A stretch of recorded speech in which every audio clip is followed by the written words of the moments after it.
नमस्कार दोस्तों, स्वागत है आपका हिंदी की कक्षा में। दोस्तों, आज हम हमारी पाठ्य पुस्तक क्षितिज के पाठ 5 जो कि गद्य खंड का है, नाना साहब की पुत्री मैना देवी को भस्म कर दिया गया का अध्ययन करने जा रहे हैं। दोस्तों, नाना साहब एक 1857 की क्रांति के समय क्रांतिकारी थे, जिन्होंने क्रांति में अहम भूमिका निभाई और इस पाठ के लिए लेखिका का नाम है चपला देवी। चपला देवी ने इस पाठ का लेखन कार्य किया है।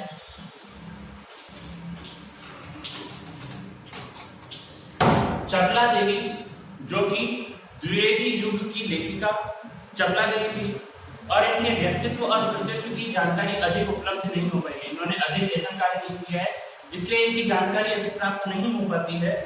स्वतंत्रता आंदोलन के दौरान पुरुष लेखकों के साथ अनेक महिलाओं ने भी अपने अपने लेखन से आजादी के आंदोलन की गति दी। जब स्वतंत्रता आंदोलन चल रहा था तो उस समय न केवल पुरुष लेखकों ने अपितु कई महिला लेखकों ने भी स्वतंत्रता आंदोलन में अपने लेखन कार्य के द्वारा, यानी कि कविता लिखना या कोई गद्य भाग लिखना, उसके द्वारा उस स्वतंत्रता आंदोलन में सहयोग दिया है। उनमें से एक लेखिका चपला देवी भी रही हैं। कई बार अनेक रचनाकार इतिहास में दर्ज होने से रह जाते हैं। चपला देवी भी उन्हीं में से एक हैं। ऐसे कई लेखक हैं भारतीय संस्कृति में जो प्राप्त होते हैं, जिनका नाम इतिहास में बहुत ज्यादा प्रसिद्ध नहीं हो पाता है। उन्हीं में से एक नाम चपला देवी का माना जाता है। यह एक ऐतिहासिक सच्चाई है कि सन 1857 की क्रांति के विद्रोही नेता धुंधुपंत नाना साहब की पुत्री बालिका मैना आजादी की नन्ही सिपाही थी। 1857 की क्रांति के एक विद्रोही नेता थे नाना धुंधुपंत, और उनकी बेटी का नाम है मैना देवी। उसके बारे में कहा जाता है कि वह भी नन्ही सी स्वतंत्रता सेनानी थी और स्वतंत्रता की प्राप्ति के लिए उसने भी प्रयास किए थे, जिसे अंग्रेजों ने जलाकर मार डाला।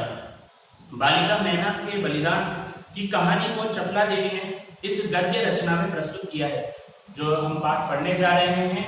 इसमें उन्होंने बताया है कि किस प्रकार से मैना देवी को जलाकर मार दिया गया और उन्होंने क्या कार्य किया जिससे उनकी गिनती स्वतंत्रता सेनानियों में होने लगी, वो हम इस पाठ में पढ़ेंगे। यह गद्य रचना जिस शैली में लिखी गई है उसे हम रिपोर्टाज का प्रारंभिक रूप कह सकते हैं। रिपोर्टाज गद्य का एक भाग है जिसके द्वारा गद्य में कोई भी कार्य या किसी प्रकार के घटना या दुर्घटना के बारे में रिपोर्ट तैयार की जाती है, उसे हम रिपोर्टाज कहते हैं। रिपोर्टाज का मतलब है किसी भी घटना, दुर्घटना या किसी क्रिया के बारे में कोई रिपोर्ट तैयार की जाए, उसे रिपोर्टाज कहा जाता है। पाठ के बारे में बात की जाए तो मातृभूमि की स्वतंत्रता और उसकी रक्षा के लिए जिन्होंने अपने प्राण न्यौछावर कर दिए अर्थात बलिदान कर दिए, उनके जीवन का उत्कर्ष हमारे लिए गौरव और सम्मान की बात है। उस गौरवशाली किंतु विस्मृत परंपरा से किशोर पीढ़ी को परिचित कराने के उद्देश्य से इस रचना को हिंदू पंच के बलिदान अंग से लिया गया है। यह जो रचना है इसे हिंदू पंच नाम की एक रचना है, उसके बलिदान अंग से लिया गया है। और विस्मृत, इसमें आया है शब्द विस्मृत। विस्मृत का मतलब है भूली जा चुकी। विस्मृत शब्द का अर्थ है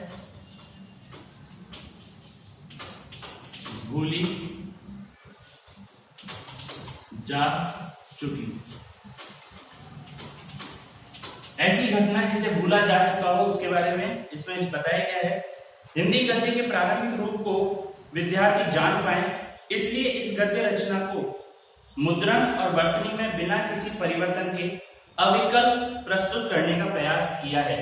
अविकल अर्थात बिना किसी परिवर्तन के, विकल का मतलब है परिवर्तन या संपूर्णता के साथ में, और अविकल का मतलब है बिना किसी परिवर्तन के जैसी है उसे वैसे ही रूप में छापने का प्रयास, प्रकाशित करने का प्रयास किया गया है।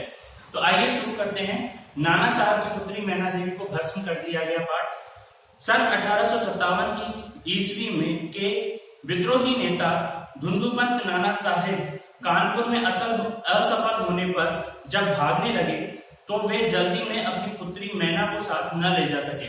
1857 की क्रांति के समय नाना धुंधुपंत साहिब जो थे उन्होंने कानपुर में क्रांतिकारी विद्रोह किया, लेकिन वे वहां पे असफल हो गए और ऐसी स्थिति में उन्हें वहां से भागना पड़ा और किसी दूसरे स्थान पे जाना पड़ा। लेकिन ऐसे भागम भाग में वे अपनी पुत्री मैना देवी को साथ में नहीं ले जा सके। देवी मैना बिठूर में पिता के महल में रहती थी, पर विद्रोह को दमन करने के बाद अंग्रेजों ने बड़ी ही क्रूरता से उस निरीह और निरपराध देवी को अग्नि में भस्म कर दिया। निरीह शब्द का मतलब है निरीह शब्द का अर्थ है मासूम।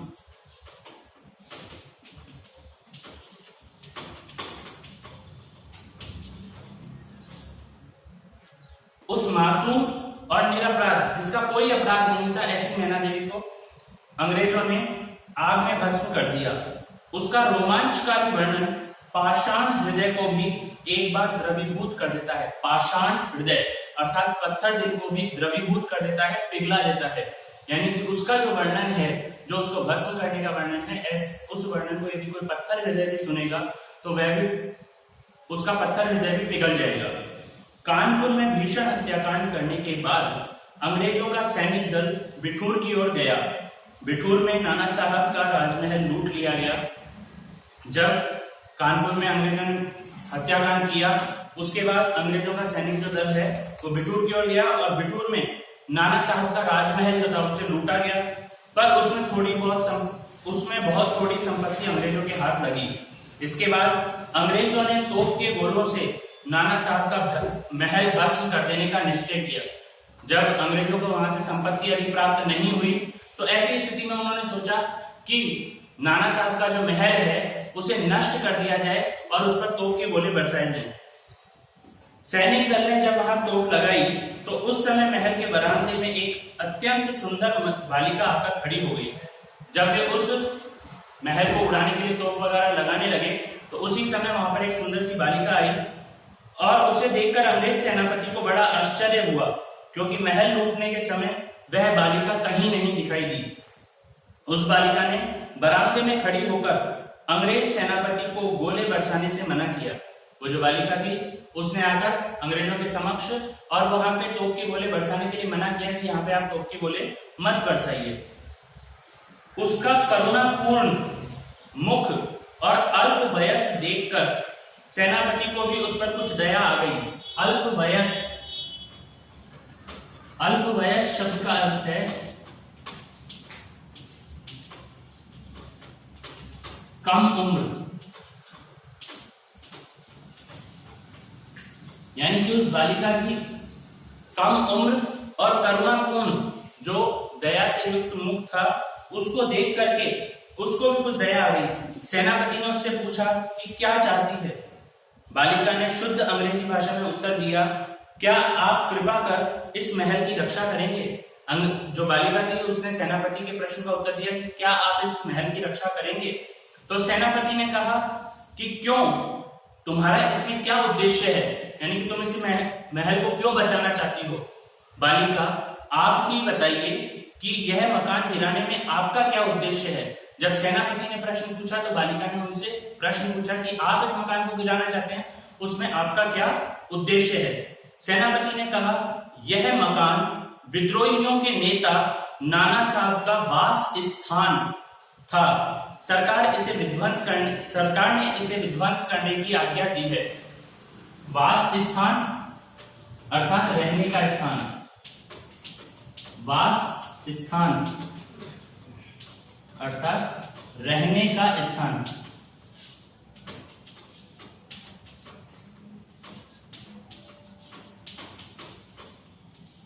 और विध्वंस यानी नष्ट।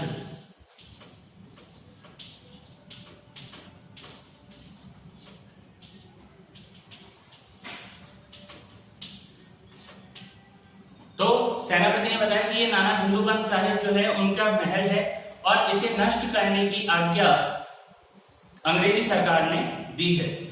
तो दोस्तों आज के लिए इतना ही। अगले भाग में हम फिर मिलेंगे। मैना देवी को किस प्रकार से अंग्रेजों ने भस्म किया वो जानेंगे। आपको एक प्रश्न अपनी उत्तर पुस्तिका में प्रश्न प्रश्न का उत्तर अपनी उत्तर पुस्तिका में करना है, जिसमें आपको बताना है 1857 की क्रांति का मुख्य कारण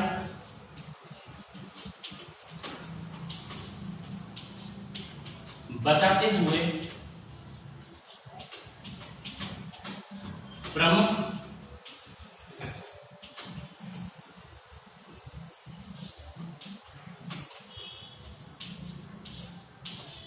क्रांतिकारियों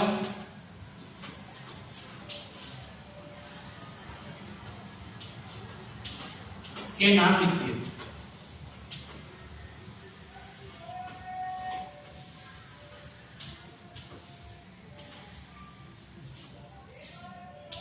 तो दोस्तों आपको ये प्रश्न अपनी उत्तर पुस्तिका में करना है। 1857 क्रांति का मुख्य कारण क्या था ये बताना है, साथ ही प्रमुख क्रांतिकारियों के नाम भी लिखने हैं। ठीक है दोस्तों, धन्यवाद, शुक्रिया।